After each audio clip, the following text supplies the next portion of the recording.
Estudo do Evangelho de Jesus, o livro de Mateus, tradução de João Ferreira de Almeida. Capítulo 10 de Mateus. E, chamando os 12 discípulos, deu-lhes poder sobre os espíritos imundos, para os expulsarem e para curarem toda enfermidade e todo mal. Então Jesus chama seus 12 apóstolos, seus 12 discípulos mais próximos, e dá poder deles agirem sobre os espíritos imundos, para os expulsarem e para curarem toda enfermidade e todo mal. Então todos nós temos essa responsabilidade hoje, logicamente com uma fração muito diminuta daquela dali. Mas nós temos que procurar não expulsar espíritos imundos, mas esclarecer espíritos momentaneamente infelizes, momentaneamente presos em conflitos que precisam ser restabelecidos à luz do Evangelho. Curar a enfermidade e o mal é importante. Mas, acima de tudo, é importante conscientizar. Acima de tudo, é importante esclarecer. E esse é o trabalho de todo cristão tem a fazer. Não estamos contrariando o que está aqui. Estamos ampliando os conceitos, como deve ser sempre que se estuda o Evangelho. Ora, os nomes dos 12 apóstolos são estes. O primeiro, Simão, chamado Pedro, e André, seu irmão. Tiago, filho de Zebedeu, e João, seu irmão. Filipe e Bartolomeu.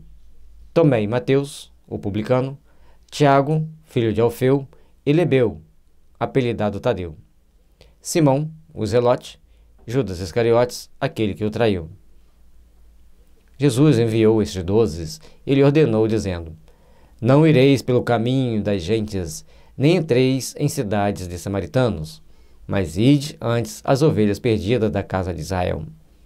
E indo pregai, dizendo: É chegado o reino dos céus.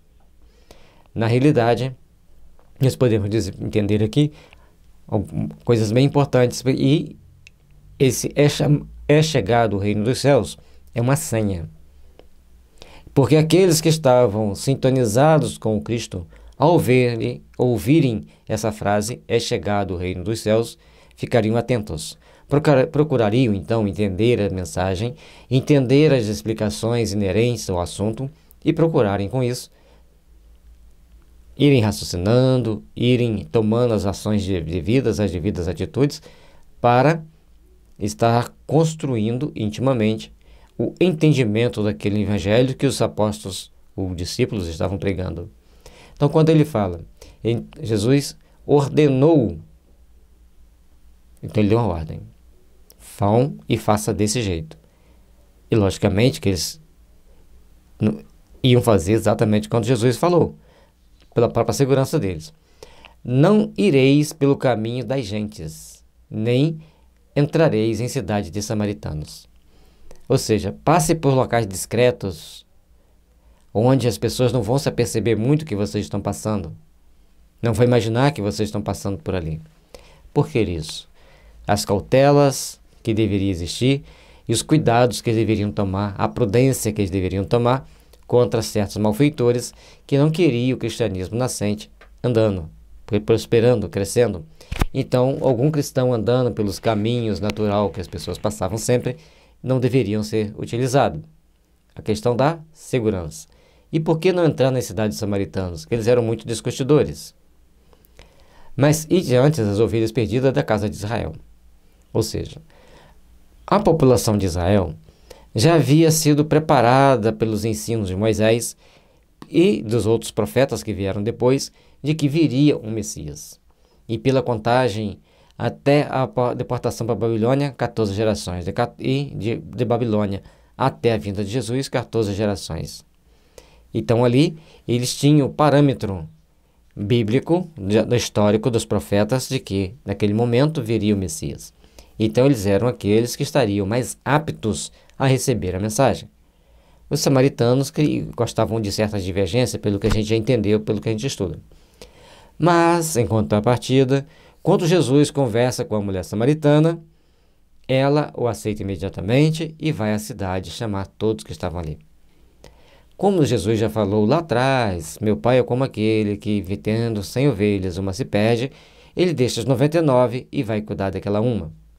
Pois bem, então as ovelhas perdidas são muito mais importantes, ou tão importantes quanto, aquelas que já estão predispostas a aceitar e pelo diálogo com a mulher samaritana e pela reação dos samaritanos após ela ir chamá-los para ver que o profeta tinha vindo, ninguém jogou pedra no Cristo, não tem esse relato, aceitaram-no. Então os samaritanos já estavam, na realidade, mais preparados para receber a mensagem do Evangelho do que os outros. Agora, uma coisa é Jesus conversar com alguém, a outra são seus discípulos. Por isso, determinadas precauções, determinados cuidados, e principalmente Jesus tinha que estar ali naquele momento, mostrando aos discípulos que fossem prudentes, mansos como uma pomba e prudentes como a serpente. A pomba é mansa, fica rodando em torno da gente, mas tenta pegá-la. Certo? E ao usar a senha é chegado o reino dos céus, aqueles espíritos que assim estavam sintonizados com o bem, já tinham ouvido as devidas pregações no mundo espiritual, porque existem as pregações no mundo espiritual, e voltavam para intuir seus tutelados que deveriam seguir a nova crença. Um novo mestre, um novo rumo, um novo esteio da conscientização humana. Curai os enfermos, limpai os leprosos, ressuscitai os mortos, expulsai os demônios, de graça recebestes, de graça dai. Olha que interessante. Curar os enfermos, Jesus exemplificou várias vezes que ele curava vários enfermos com as mais variadas doenças. Limpar os leprosos. Para você limpar um leproso, você tem que fazer um tratamento psórico, que é um dos mais difíceis, que são os traumas mais profundamente enraizados. E ele deu poder para transubstanciar isso tudo e a pessoa encontrar a sua harmonia íntima e encontrar a paz interior, reconciliando-se consigo mesmo. Que é uma das curas mais difíceis. Ressuscitai os mortos. Quem são os mortos? Já falamos nos estudos anteriores. Os mortos são aqueles que não pensam nas coisas divinas, não pensam nas coisas espirituais. Então, mortos são todos aqueles que estão perdidos, embora acham que estejam caminhando numa direção segura. Mas para esses é que Jesus tem um carinho especial. Expulsai os demônios. Muitas das vezes as pessoas tomam o pé da letra ao expulsar o demônio. É esclarecer os maus espíritos. Fica mais lógico, fica mais consendâneo, mais fácil da gente compreender a mensagem de Jesus. E outro detalhe importante, que as traduções mais modernas, mais novas, vão sempre tender a colocar como expulsar os demônios. Mas será que a original era expulsar? Ou é esclarecer os demônios, evangelizar os demônios? Fica para a gente refletir. Porque a doutrina espírita nos mostra que não existe demônio. Não existe seres devotados ao mal. Existem espíritos que já foram humanos um dia, se revoltaram por terem cometido muitos erros aqui na Terra, vão para o plano espiritual e passam também por um conjunto de situações desagradáveis para que ele possa se readaptar e crescer. Como eles se revoltam, eles modificam a sua aparência, adquirindo a aparência animalesca, de tanto ódio, de tanta revolta. Esses espíritos, ao serem esclarecidos e orientados para o bem, e principalmente mostrando a importância de se praticar o Evangelho e de fazer oração, eles começam a se transformar, a assumirem a aparência humana e prosseguirem os seus trabalhos. Não possuais ouro nem prata, nem cobre em vossos cintos. Então, como eles usavam aquelas túnicas grandes, amarradas na cintura, nem deveria ter os enfeites naturais que eles colocavam, ouro, prata e cobre. Deveriam agir e andar com a máxima simplicidade, com a máxima disposição de fazer o bem. Nem alforjes para o caminho, nem duas túnicas, nem sandálias, nem bordão, porque digno é o operário do seu alimento. Então, alforge era uma bolsa de couro, tipo aquelas que os motoqueiros gostam de botar assim na bolsa, na moto, uma bolsa de cada lado com alça, e antigamente era usada para colocar no arreio do cavalo encaixava também daquele jeito, só que a alça era maior, né? E uma com a alça menor que as pessoas carregavam no ombro. Ficava uma parte da bolsa na frente, outra parte atrás. Então, esse é o alforje. Então, para o caminho, nem túnicas, reservas, use a sua. Para que carregar uma bagagem de roupa? E nem sandálias, nem bordão, porque digno é operário do seu alimento. Então não precisa sair acumulando, não precisa ter mais coisas, basta ter o necessário para se alimentar. Não estou falando que você não pode ser um empreendedor, estou dizendo que no trabalho cristão nós não devemos nos preocupar com os recursos financeiros, e sim procurarmos agir de bom coração, de bom sentimento. E, em qualquer cidade ou aldeia em que entrardes, procurai saber quem nela seja digno e hospedai-vos, aí até que vos retireis.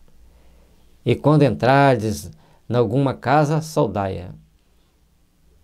E se a casa for digna, desça sobre ela a vossa paz. Mas se não for digna, torne a vós a vossa paz. Importante que aqui ele vai dando vários esclarecimentos para eles. Procurar uma casa que queira recebê-los, não só em pessoa, mas também no Evangelho, e ficar ali até o momento de eles se retirarem. Não troque de casa. A primeira que vos acolheu, fique. E se alguma casa, quando entrar nas casas, procura saudá-la, pedindo a Deus para que a paz esteja naquele lar. Se ali naquela casa as pessoas não forem dignas dessa paz, a paz volta para você, mas não amaldiçoe.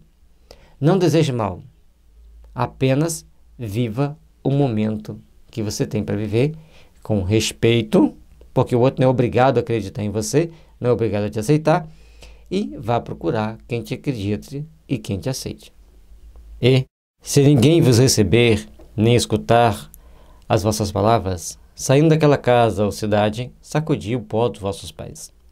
Não vai discutir, não vai brigar, não vai bater boca, vai embora. E não leve nem o pó daquela cidade. Deixe ali para que o tempo os incuba de despertarem neles os valores da alma. Em verdade vos digo que, no dia do juízo, haverá menos rigor para os países de Sodoma e Gomorra do que para aquela cidade. E que juízo é esse que Jesus fala? Porque vai ter um momento de depuração da terra. O momento em que quem fica na terra e quem vai ter que sair da terra. Então aqueles que se negam a receber a palavra do Cristo, aqueles que se negam a receber os ensinamentos de amor de Jesus, naquele momento da saída da terra, os negadores receberão mais rigor do que Sodoma e Gomorra, porque Sodoma e Gomorra nem conheciam Jesus, apenas os profetas. Eis que vos envio como ovelhas ao meio de lobos. Portanto, sede prudentes como as serpentes e simples como as pombas. Temos que aprender a agir com prudência. Temos que aprender a agir com consciência da nossa responsabilidade, consciência do dever cumprido, consciência de estarmos bem conosco mesmo e agir com as devidas responsabilidades frente a cada oportunidade. E nesse momento nós temos que estar ainda vigilantes o suficiente para sabermos distinguir as verdadeiras ovelhas e aquelas que são lobos rapaces, apenas transvestidos naquele momento de uma ovelha. E certamente, só com muita sabedoria, certamente é só com muito amor e sintonia com a espiritualidade superior, nós vamos conseguir fazer as devidas separações, tomar as devidas providências. Cautelai-vos, porém, dos homens, porque eles vos entregarão aos sinédrios e vos açoitarão nas suas sinagogas. Então, aqui Jesus traz para a gente que nós estaríamos entre ovelhas, mas no meio dessas ovelhas teria alguns lobos rapaces prontos para nos atacar, que seria muito difícil de separarmos a ovelha dos lobos, porque existem lobos transvestido de ovelhas. Então, a prudência e a simplicidade vai fazer com que a gente se defenda mais, que a gente sintonize melhor com os espíritos superiores. E depois ele fala para termos cuidado com os homens, porque muitos iriam querer os atacar, muitos iriam querer prejudicar o trabalho de divulgação do Evangelho inocente. E aí existiria perseguições, entregas aos sinédrios e até mesmo açoitá-los nas sinagogas. Já estavam advertidos que isso ia acontecer. E sereis até conduzidos à presença dos governadores e dos reis, por causa de mim, e por lhes servir de testemunho a eles e aos gentios.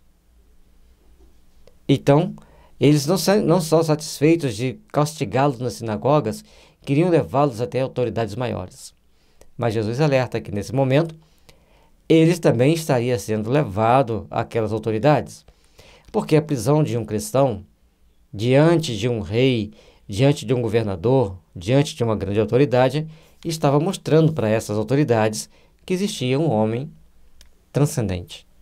Um homem que todas as suas expressões eram de amor. Todo o seu sentimento e todos os seus ensinamentos era de amor e de paz para nos elevar, para nos fortalecer e para nos conduzir aos bons caminhos. Mas quando vos entregarem, não vos dê cuidado com o que haveis de falar, porque naquela mesma hora vos será ministrado o que haveis de dizer. No momento que estivessem presos, diante das situações mais difíceis, mantivessem a serenidade, mantivessem os bons sentimentos, porque o que fosse necessário dizer, o que fosse necessário falar, eles seriam intuídos, seriam inspirados por pleiade de espíritos do bem que estavam sempre postos a trabalhar e servir a causa do bem. Porque não sois vós quem falará, mas o Espírito de vosso Pai é quem fala em vós. Ou seja, os bons espíritos, os mensageiros de Deus para os homens, iriam usá-los da mediunidade intuitiva e inspirativa, até mesmo da psicofonia, para que eles pudessem falar, levar os bons sentimentos, levar os bons ensinamentos a todos aqueles corações, muitas das vezes presos a sentimentos e conflitos íntimos difíceis de serem resolvidos facilmente. Mas as palavras do Cristo, ao ser levadas a eles com a sabedoria dos espíritos superiores, começaria então a fazer nascer naqueles corações, pelo menos, no mínimo, um ponto de reflexão. E o irmão entregará à morte o irmão, e o pai, o filho, e os filhos se levantarão contra os pais e os matarão. Durante o cristianismo nascente, quantas traições insanas, insensatas ocorreram? Quantas das vezes pais entregaram filhos, filhos entregaram pais? Entre os romanos, então, isso foi uma praxe. Quantos foram entregues, quantos foram maltratados, quantos foram perseguidos, quantos foram humilhados? E, odiados de todos, sereis por causa do meu nome, mas aquele que perseverar até o fim será salvo. Então, todos que fossem trabalhar pelo Cristo naquele primeiro momento, ensinando o amor, a redenção, a salvação, mostrando que todos nós somos irmãos perante o Pai, seriam amaldiçoados, odiados, perseguidos e até mortos. Mas que se entregassem ao trabalho com fé, com amor, porque Jesus sempre os ampararia após o momento final. Na entrada da prata espiritual, uma pleiade de espíritos de luz estava a postos para recolher, amparar e esclarecer dos novos caminhos a todos aqueles que partiam sob o guante das perseguições dos adversários. Quando, pois, vos perseguirem nesta cidade, fugi para outra, porque em verdade vos digo que não acabareis de percorrer as cidades de Israel sem que venha o Filho do Homem. Não é o discípulo mais do que o mestre e nem o servo mais do que o Senhor. E antes deles percorrerem todas as cidades de Israel, o Filho do Homem também seria perseguido. Jesus também seria perseguido. Então, não enfrente as adversidades. Não crie problemas de bater boca, de estar enfrentando aquelas pessoas que estão cheias de ódio, cheias de rancor. Siga em frente. Mude de cidade. Mude de casa. Siga seu caminho com fé, com prudência, que lá na frente serão amparados. Se vão perseguir até mesmo o Filho do Homem, se vão perseguir até mesmo Cristo, que dirá mais dos discípulos e dos servos dos discípulos e dos servos do Senhor. Tenhamos fé e confiança e procuremos seguir em frente, caminhando para a nossa redenção, para o nosso equilíbrio, porque somente assim, esclarecendo a nossa consciência, trabalharemos para nos evangelizar, para nos fortalecer e para construirmos um mundo melhor. Basta ao discípulo ser como seu mestre e ao servo como seu senhor. Se chamaram Beelzebu pai de família, quanto mais aos seus domésticos. Se ao próprio Jesus eles chamavam de Beelzebu, usavam das palavras mais torpes, mais agressivas para se referir ao mestre, o que esperar dessas pessoas com relação aos discípulos e aos servos desses discípulos? A fúria, o ódio, que brotava nesses corações porque não queriam saber de amar uns aos outros, e nem sequer sabiam o que eles amavam, nem a própria família, porque se eram capazes de entregar a família porque mudou de religião, de que mais eram capazes de fazer? Então aqueles que estivessem prontos para amar incondicionalmente eram aqueles que iriam ser ajudados mais.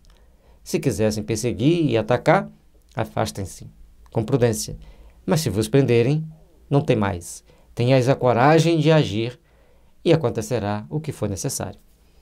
Portanto, não vos temais, porque nada há encoberto que não haja de revelar-se, nem oculto que não haja de saber-se. Tudo um dia vem à tona. Perseguir os cristãos. Roma adota o cristianismo. E aí vem a parte trágica da situação, porque os cristãos começam a perseguir os outros.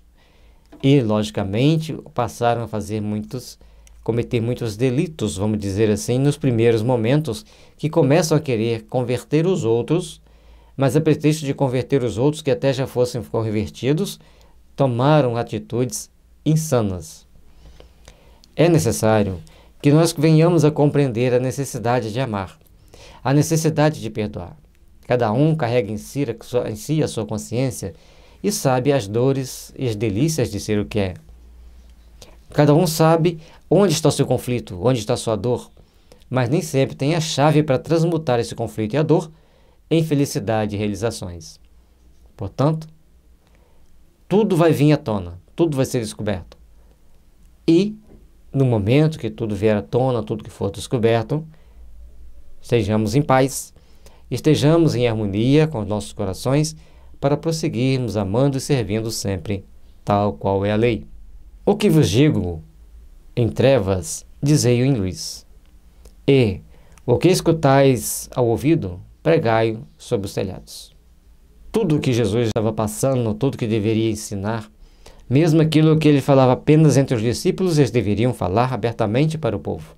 Pregar sobre os telhados, ou seja, falar em tom claro, falar em condições onde todos possam ouvir, pregar para todos aqueles corações que necessitam do amor e da paz. E não temais os que matam o corpo e não podem matar a alma. Temei antes aquele que pode fazer perecer no inferno a alma e o corpo. Trabalhai, pois, por fazer-se melhor. Trabalhai, pois, por tornar-se melhor. Mas lembrem, matar o corpo é fácil. Encontrarão vários que façam isso. Mas matar a alma, também vos encontrareis pessoas capazes de envenená-la, criar condições de algemá-la às trevas. Portanto, tenhas coragem. Tenhas discernimento. E aí, todos aqueles que queiram nos fazer padecer no inferno, levando para nós a dúvida, a incerteza, a falta de fé, a falta de respeito, esses nós devemos temer. Esses nós devemos ter cuidado. Porque somente amando e servindo, vamos construir uma manhã de luz e de fraternidade. Não se vende 2 passarinhos por um sítio? Nenhum deles cairá em terra sem a vontade do Pai. E até mesmo os cabelos da vossa cabeça estão contados.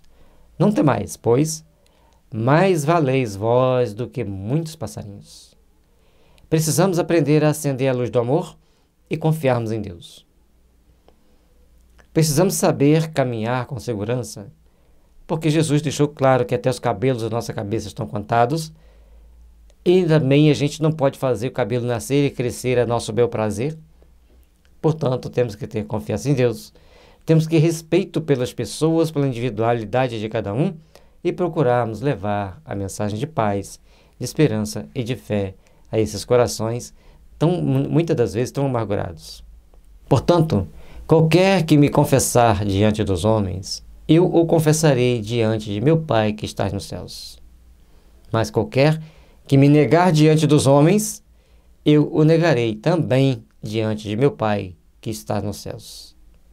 Não cuideis que vim trazer paz à terra. Não vim trazer a paz, mas a espada. Vamos nos ater aos dois primeiros.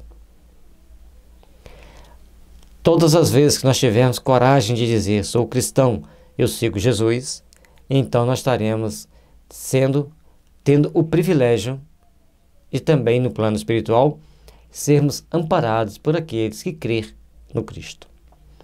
Mostrar ao Pai, confessar diante do Pai, é naquele momento que a nossa consciência fica liberta do corpo físico, nós temos o amparo e a ajuda dos bons espíritos que vão nos conduzir para as nossas realizações superiores. Mas qualquer que negar diante dos homens, eu também negarei diante de meu Pai.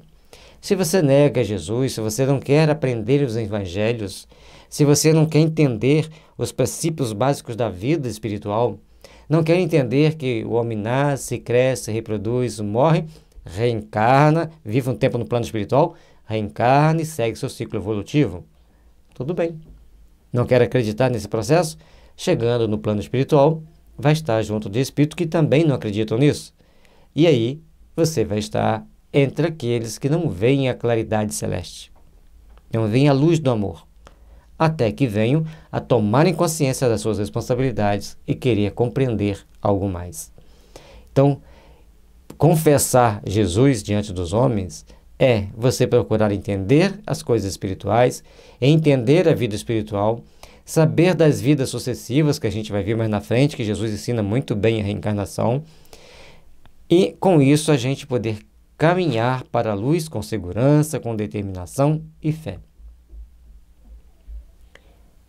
Portanto, saibamos ser prudentes e honestos conosco mesmo. Lembremos que a nossa consciência é o nosso testemunho onde estivermos. Confessemos a crença em Jesus.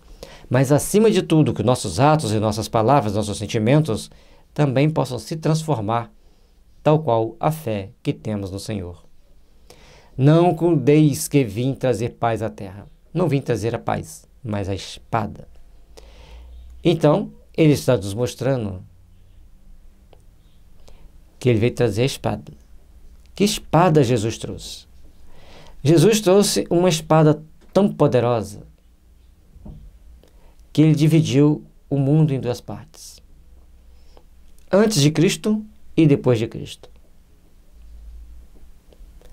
Jesus veio trazer o conflito de consciência, mostrando-nos que nós não estamos num paraíso e nem estamos aqui para gozar e desfrutar dos prazeres do mundo, mas para edificar o reino de Deus em nosso coração. E para edificarmos o reino de Deus em nosso coração, precisamos ser muito prudentes, mas também corajosos. E outra coisa importante, olhar para o nosso coração, ver onde está o erro, ver onde está o espinho e arrancá-lo com segurança. Porque eu vim pôr em dissensão o homem contra seu pai, e a filha contra sua mãe, e a nora contra sua sogra. E assim, os inimigos do homem serão os seus familiares.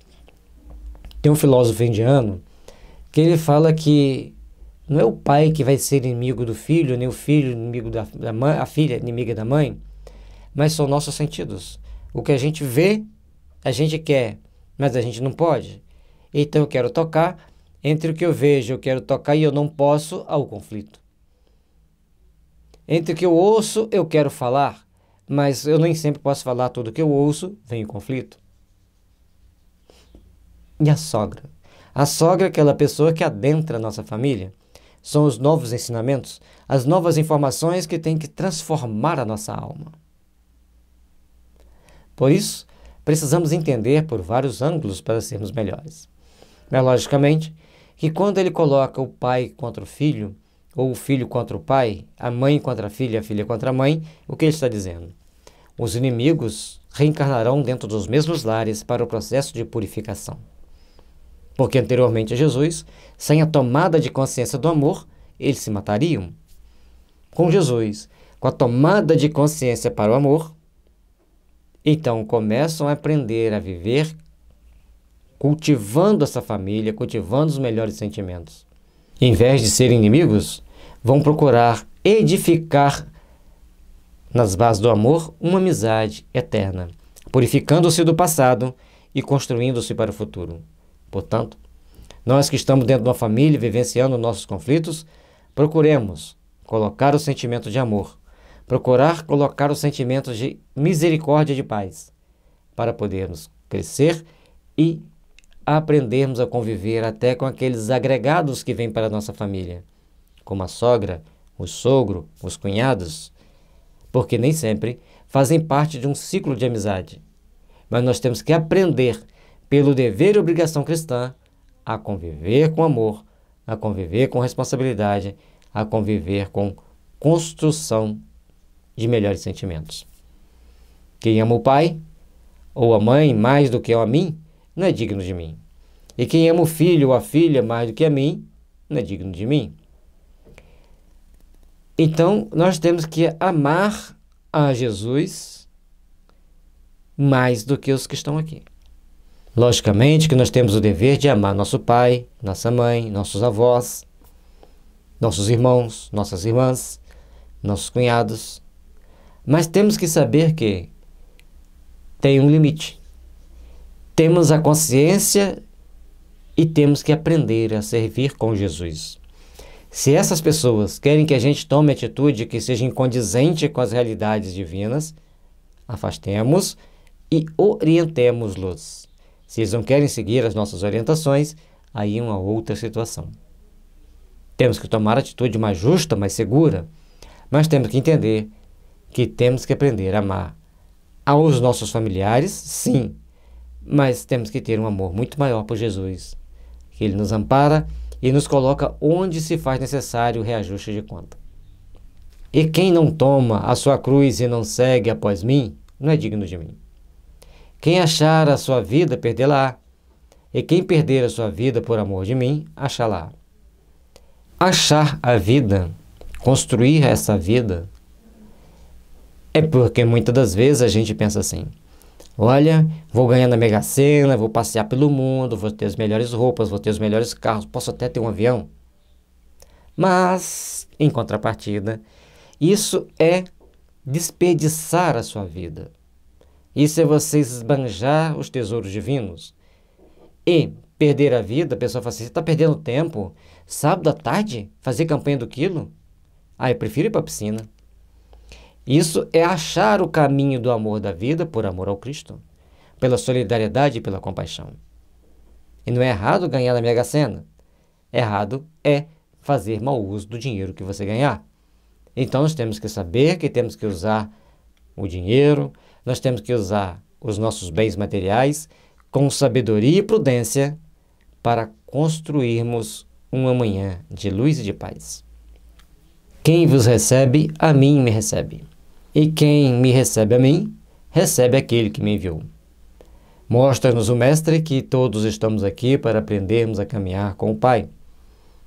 E ao recebermos o Cristo em nossos corações, e ao procurarmos praticar os seus ensinamentos, e quem recebe os enviados do Cristo, como se a Ele estivessem recebendo, serão agraciados no mundo dos espíritos com amparo e com a proteção, como já dissemos anteriormente. Porque quando a gente chega no mundo dos espíritos, é a mesma coisa que a gente sair daqui e ir para a Rússia ou para a China. Primeiro, nem as letras a gente entende. A China é ideograma e a Rússia é aquelas letrinhas siríacas que a gente não consegue entender se não tiver estudado. Então, ao adentrarmos nesse mundo estranho, nesse mundo diferente, nós temos que ter um guia que nos inspire, que nos ajude. E esse guia vai ser proporcional ao que temos na nossa consciência. Se fizermos o bem, se tomamos consciência da prática do Evangelho, se soubemos ouvir bem a mensagem do Cristo, então estaremos junto daqueles guias que nos conduzirão com segurança ao regaço do Pai. Mas, por outro lado, se ficarmos perdidos no meio do caminho, tomando atitudes extravagantes, criando problemas para nós mesmos, ao chegarmos ao plano espiritual, estaremos na mão de espíritos levianos, maus, tal qual nós fomos aqui na Terra, ou negligentes. Não precisa ser leviano e mau, mas podemos ser negligentes, estar junto com negligentes e sofrer as consequências de estar junto com negligentes. Quem recebe um profeta na qualidade de profeta, receberá galardão de profeta. E quem recebe um justo na qualidade de justo, receberá galardão de justo. E qualquer que tiver dado um só que seja um copo d'água fria a um destes pequenos em nome do discípulo, em verdade vos digo que de modo algum perderá o seu galardão. Qual o galardão que a gente tem que receber dos profetas? Decorar suas profecias e recitá-las? É importante. Mas se nós não tivermos a caridade de oferecermos até mesmo um copo d'água, pelo menos um copo d'água fria, a quem tem sede, a um dos discípulos, a um daquelas criaturas que a gente encontra pelo caminho, para alertarmos-los da existência de Deus, de darmos a ele uma nova noção, não estamos fazendo nada. Estamos perdendo a nossa oportunidade. Saibamos, pois, fazer o melhor, orientar para que o melhor aconteça em cada coração, orientar para que a luz do Evangelho resplandeça nas almas, caminhando para o Pai. Trabalhemos assim no nosso fortalecimento, no nosso engrandecimento, para nos aprimorar e, aprimorando-nos, seguir os passos do Mestre na direção da luz, na direção da paz. Saibamos, pois, que amparar um médium, você está fazendo com que profeta é médium. A palavra profeta são aqueles que recebem inspiração de mais alto, recebem comunicação dos espíritos. Então, se você ampara um médium, você está recebendo o galardão de um médium. Ou seja, amparar um médium é tão importante quanto ser médium.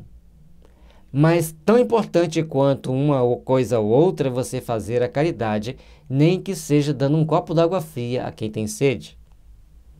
Façamos, pois, por onde sermos melhores. Façamos, pois, por onde estarmos bem conosco mesmo, buscando a luz do amor e da paz. Que Jesus esteja sempre nos iluminando, esteja sempre nos aparando, fortalecendo-nos para a caminhada que precisamos empreender para a jornada de luz e de paz. Saibamos assim, meus irmãos, compreender o Evangelho em cada momento para sermos melhores seguidores do Cristo, para sermos melhores e sintonizarmos com espíritos melhores. Amparemos-nos mutuamente, auxiliemos-nos mutuamente, mas lembremos sempre que muitos dos nossos irmãos não têm nem onde repousar a cabeça, não têm onde estarem em paz consigo mesmo. Muita luz e muita paz, que as bênçãos de Jesus nos fortaleça e nos ilumine os caminhos redentores.